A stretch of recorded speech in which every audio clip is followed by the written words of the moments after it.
Blog Talk Radio. Good evening and blessings, and Mhm. welcome to another installment of the Gist for Freedom Estate. This show is produced by acclaimed historian, educator, and author Leslie Gist, and serves as our weekly live online discussion to celebrate the African American experience by honoring all the people, past and present, black and white, who, with faith and focus, are preserving our rich history through literature, the arts, the skilled trades, and the humanities. We thank you for joining us tonight, and we'd love you to be a part of tonight's discussion by calling in with your comments or questions to 347-324-5552. Hello, Blog Talk family. This is Leslie Gist. We have a very special guest. Her name is Mrs. Michelle Daniels, and she's on tonight to discuss the current affairs, the 2020 election. Great. Could you introduce yourself? This is your first time appearing on the Gist for Freedom show, also known as WW Black History University. Could you introduce yourself and take your time? Okay, my name is Michelle Daniels, and I reside in Rochester, New York. My background is education, but I had to retire early due to medical. I had a foundation called the Frederick Douglass Club for Inner City School Students, where I taught them African American history, and a lot of the questions they asked me tend to fall on the political side. So I got more engaged with politics to teach them, and I had no idea what that journey was going to take me to. 13 times meeting President Obama later, being in Hillary documentaries and endorsements, and it's just been a wild ride. But I'm a super Democrat and a proud volunteer. I have volunteered throughout the United States for many African American candidates and many candidates who deal with specifically African American issues. Well, what's going on currently in the political realm, I'm feeling that a lot of people are getting frustrated because they have to wait for the numbers and the counts. And I'm personally comfortable with waiting because the more ballots that are counted, the better it will fare for African Americans. Because right now, President Trump wants to go to court and stop the votes, stop the counting. So in stopping the counting, you're stopping the votes. So all that he can work with is what has been counted from that point on. And that way it will be easier to negate Biden's lead. But the longer they count and the more they count, the better it will be for African Americans, for the simple fact that the majority of the absentee ballots were by African Americans. Most of the provisional ballots are going to be for President Biden, for the simple fact that a lot of the purged, all the names that were purged from registered voters were African Americans due to not voting constantly or for changing their last name through marriage. And particular counties, specifically in Georgia, which is interesting that Georgia is, right there front and center. Georgia, they purged so many voters. And, this happened shortly before Stacey Abrams started to become very popular. And Stacey Abrams, after they stole the election from her, she started Fair Fight. And I think that it's poetic justice now that Georgia, with the help of Fair Fight, might end up choosing the next president. Stacey Abrams was a state senator in Atlanta, Georgia. Well, in Georgia. And not a U.S. senator, a state senator, so she only worked inside of Georgia. And she decided that she was going to run for governor. She won her primary and then ended up going against the Secretary of State, Brian Kemp. Now, it's very interesting because the Secretary of State is the person who is in charge of elections. So, therefore, Brian Kemp was in charge of the election where he was running in for governor. So I actually went down for that to help out with Stacey Abrams' campaign and slept overnight on the floor in her campaign offices, and she made a lot of things. And what I noticed on the day of election is that a lot of the actual polls that were inside of African American areas, either they had like 3 polling booths for a large portion of people. And then another thing that I felt really, really upset with was they sent the actual machines but no plugs. People were in line since 5 o'clock in the morning, yet they weren't allowed to vote until 11 o'clock. So you had a lot of elderly people that were sitting in the rain that had to leave or got sick waiting to vote for Stacey Abrams. And so there was a lot of voter suppression going on through Fulton, Clayton, and DeKalb counties, which are very highly predominantly African-American voters. Okay, I think that the mobilization in Georgia is much different now than it was before Stacey Abrams, the results for the Stacey Abrams, because everyone was feeling so confident. She was doing so well. Everybody was paying attention to the polls. The African-American vote was going out, early voting, and they were strong. But on the day of, that opened the eyes of so many because Brian Kemp started changing the rules, and he did things purposely so they said never again. So this time around, I feel that the Georgia voters, they have kind of a grudge, and rightfully so. And then the other thing that is changing the dynamic with the demographics is that there's also Senate races going on in Georgia. You have 2 seats that are up, and one of the people that are running is Raphael Warnock, who is the pastor of Ebenezer Church, which is the church of the Martin Luther King family. So he's running, and he's connected with, the souls to the polls. He's been working with voters for the longest. So he had a large turnout. So the way that Senate and state races run in Georgia, you have to have 50% plus 1 in order to win. If you have 50%, they consider you as not being strong enough, and you have to go in a runoff. So if Raphael Warnock would not have to follow those rules, he would be the senator-elect. Right now he has to go into a runoff because there were so many people inside of that election. So you're going to have a lot of black people that turned up for that and also for the runoff. Now, with Biden's vote area, it's basically making another Senate race possible for us, and that's with John Ossoff, and he was endorsed by the late and great Congressman John Lewis. So right now, his opponent, Perdue, is at 50. So we just need him to go a little bit lower, 49.99, and he will also be in a runoff. And it's very important to know that runoff will happen in January 5th. Mind you, Raphael Warnock, he is the pastor of Ebenezer Church, the Martin Luther King family church. And January will be nothing but celebrations for Martin Luther King.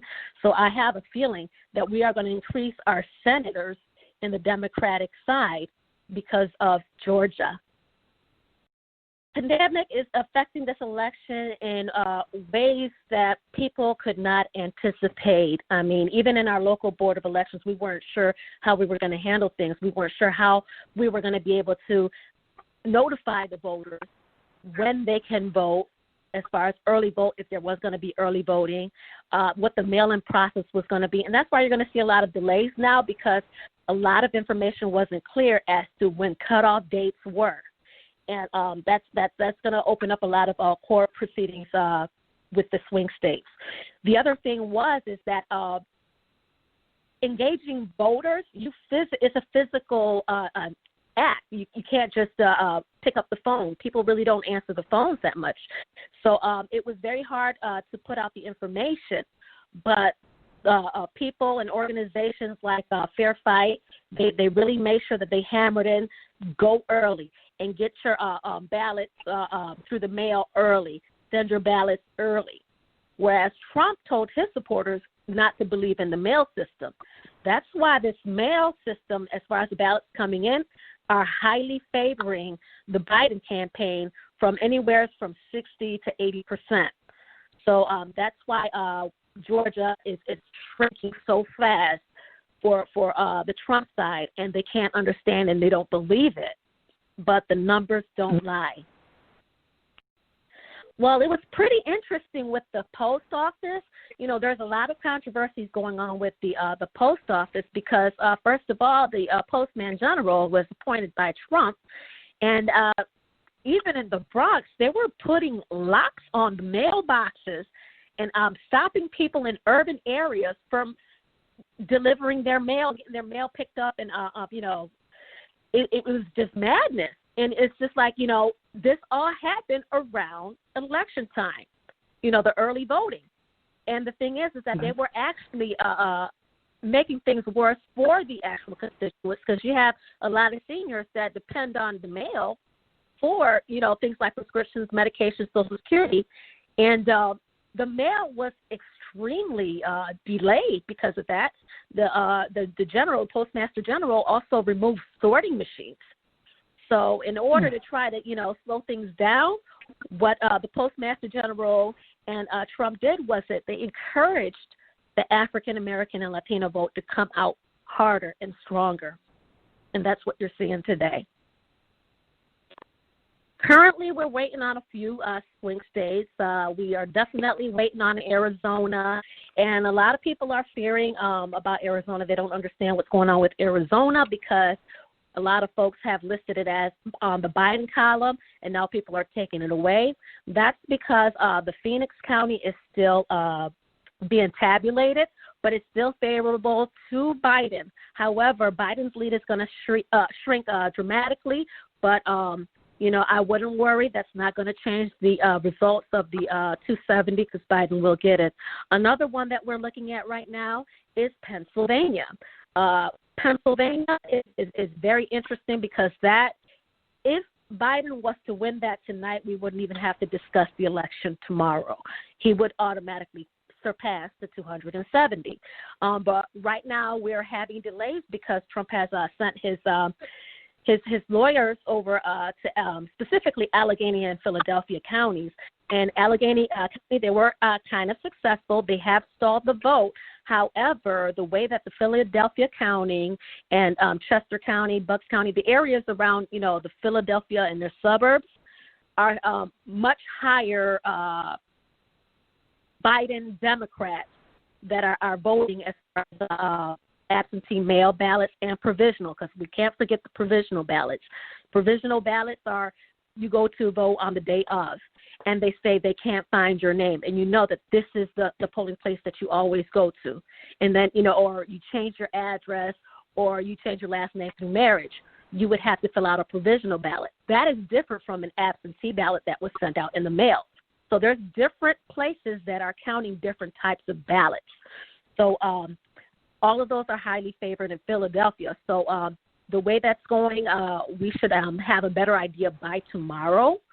But even still, I believe that Philadelphia and Pennsylvania, the whole Pennsylvania, will end up going to court because that's Trump's big prize. And a lot of people don't realize that we still have until November the 12th.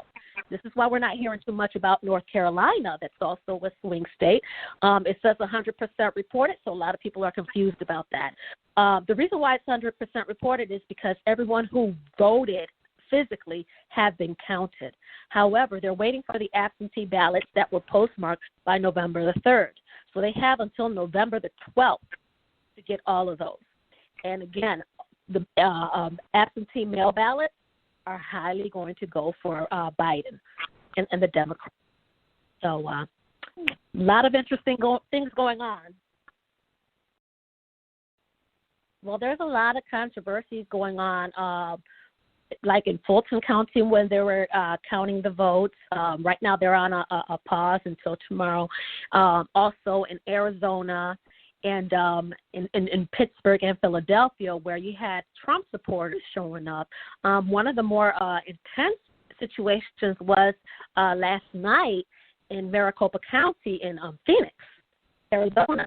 You had a lot of Trump supporters show up with long guns and Trump paraphernalia, yelling, count the vote, and not allowing the counters to walk safely to their cars.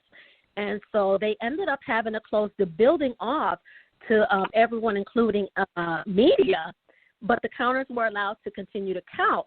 But imagine you're being a counter, you're just doing your job, and when I counter, you have Republican and Democrat and independents working together. You don't have just a group of Democrats counting, a group of Republicans. It has to be the three representing the counting.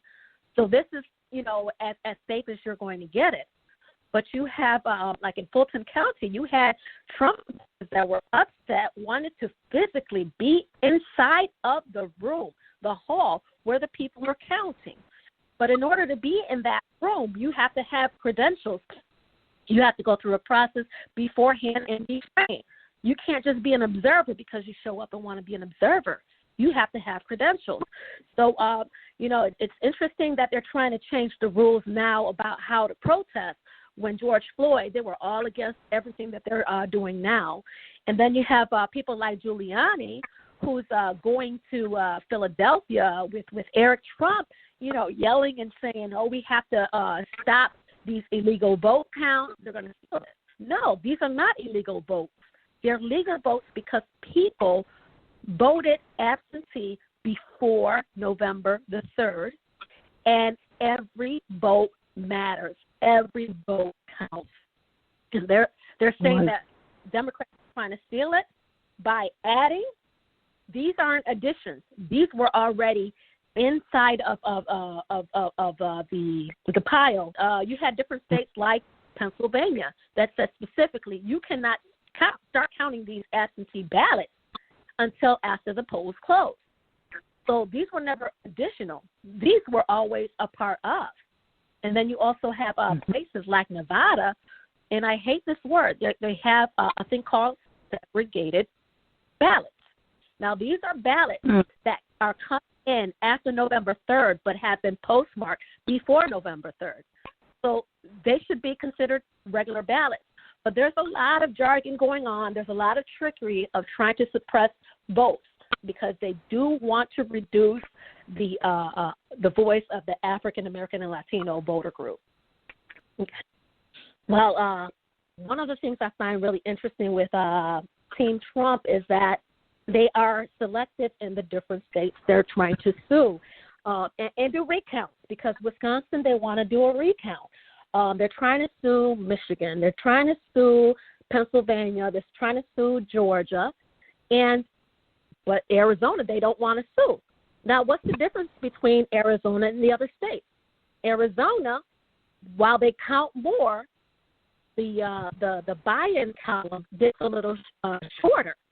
So it's beneficial for Trump to actually continue the counting in Arizona. But all the other states, he knows that his lead is actually shrinking. So, he wants to stop the count in certain states that are not favorable to him, but he wants to continue the count to the one state that's actually favorable to him. Even if he was to get Arizona, the rate that we're going in right now, Biden will surpass 270 just by Nevada alone, because Nevada has 50,000 outstanding ballots that they're going to be counting today, and more ballots they have to count tomorrow. And that's not including the ones that have to be cured. Cured meaning that the people they notify to say, you forgot your signature. So, there's different ballots that are still pending, and all the numbers are not in because they're still accepting ballots that are postmarked by November 3rd. And they are to be received by November 12th by 5 p.m. So that's still a long ways of absentee ballots that Trump is definitely scared of. This election may go on for about a month, depending on whether or not Trump really decides to take Biden. And it's not just Biden. He would have to take this actual state to court. And, court proceedings do take a while. But the totals are going to be there. The numbers are going to be there. I think we'll have an unofficial president-elect as early as Monday, but it will take about 3 days to certify those. And so after the 3 days, that's when Trump can physically go ahead and start formally contesting. So this is going to be at least a week and a half that we're going to be waiting official numbers. And right now, the way it looks, Trump barely, and I'm talking about like right now, Trump has one way to win. But I think by tomorrow he will have no ways to win because Georgia's lead is shrinking so much and Pennsylvania's lead is shrinking so much. Right now, Biden has, and these are, guaranteed. But if Biden was to surpass, and when I say surpass, right now the only thing that is dividing Biden and Trump in Pennsylvania is 0.3 percentage points. 0.3 percentage points. So last I checked, Philadelphia County on its own was at 89% reporting. So he could probably just make that all up today in that county if they just did all the counting. And that's not including Allegheny County, which includes Pittsburgh. You also have your Lancaster. You also have Allentown. So it's a definite that Biden is going to take Pennsylvania, and that's 20 electoral votes. So if you got 20 electoral votes, there's no need for an Arizona.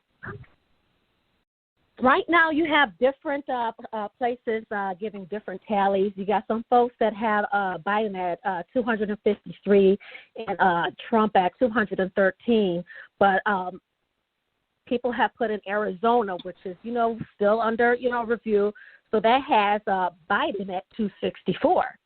So all he would have to do is win Nevada, which he's going to win Nevada for the simple fact that the one county that is outstanding with the most population is Clark County, which is Las Vegas, and is highly favored for Biden. He would have the 270. So it's just very bleak right now at this point for Trump to actually have a path to winning. So in closing, I just want to tell people to just be very, very patient. I know that it's we want to hurry up and get this done and over with, but the longer we wait, the more votes will be counted. Let the process run its course. Pay attention to what's going on in different states because there's different legal situations where people are trying to steal the votes. But what I like about the vote counting is that they're doing it with media there, so you can see exactly what's going on. And I feel comfortable with how it's going at this point. But I am nervous about these Trump supporters showing up with long guns, trying to charge these different buildings where the counting is happening. Because if they start stealing ballots, we will never really know who won. But the chances are that Biden should be announced as our president-elect by next week. Thank you so much, Ms. Michelle Daniels. You came on the last minute. I really appreciate you. Again, this is Just a Freedom at www.blackhistoryuniversity.com, and we hope to have you on again soon. Okay, well, thank you for the invite. God bless. Thank you. Bye-bye.